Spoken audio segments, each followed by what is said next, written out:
So, good morning mga kamuma. For today's update. So, eto si Mochi. Meron ng development ang Mochi. So, medyo nagka-okay na si Mochi. So, ang pinaka-problema ko na naman ngayon is ang mga kitten. Tapos, yung sarili ko din kasi buong gabi hirap ako makatulog.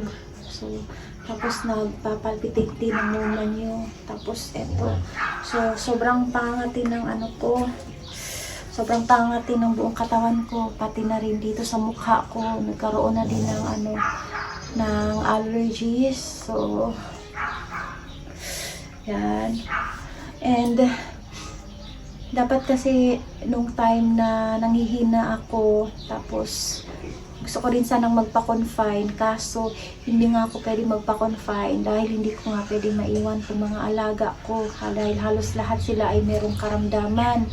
So, buti na lang nga si Shaki ay nasuob ko mga kamuma. Kaya ngayong umaga, so medyo nagiging active na rin siya. So, ayun lang. Tapos, the main reason din kung bakit hindi ako nagpa-hospital kasi meron sanang darating na opportunity sa akin by next week. So, within this week sana dapat kailangan gumaling na ako. So, grabe, hindi ko talaga na kung bakit ganito yung nangyari sa akin for the first time. So, grabe talaga yung mga rashes. And hindi lang kasi ako sa sarili ko nag-worried, pati rin kasi sa anak ko. And dito sa mga alaga ko. So, ayun. Ang hirap. Nagkasakit ka tapos inaalala mo pa yung mga obligation mo dito sa loob ng bahay. Plus minsan, hindi ka pa maintindihan ng partner mo. So, sobrang hirap talaga. Kaya, yan, praying for fast recovery. So, ambot ay murag sahay ba ka nang ma-depress ko tungod kay imuhang pares dili mo support sa imuha. So, ang hirap, no?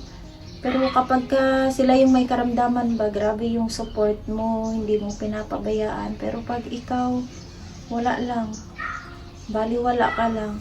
So, ambot kong nabay naka-experience so king ani, oy. So, i-check din natin yung mga kitten. So, eto si Mami Bada. Thankful ako dito kasi kumakain si Mami Bada. Yan. Eto si Gomdori. Walang ka-problema. Si Mami Sito, she's fine. Kuya Nori. Huwag na natin gisingin si Kuya Nori. Ayan. So, nagre-response naman yung tinga ni Kuya Nori. Ko. Tapos meron pang mga aso na sobrang kasakay. Kumusta man ang mga bibi ko? Ha? Kaya nagpaka-strong ang mama niyo ba? Dahil sa inyo. Kaya dapat kayo magiging strong din kayo. Ha? Ha? Di ko talaga kaya, nak. Maawa kayo sa akin.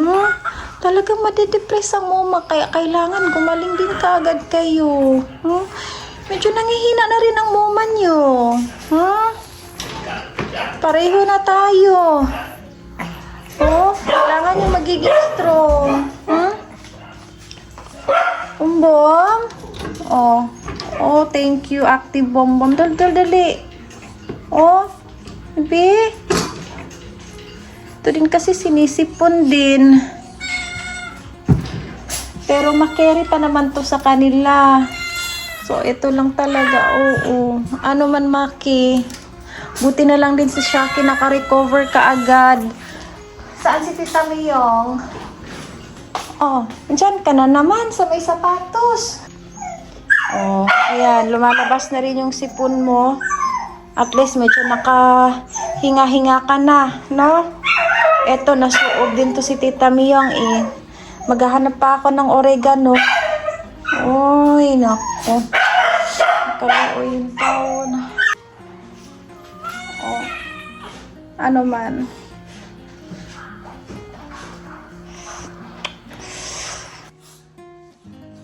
Malakas na rin kumain si Mochi ngayon.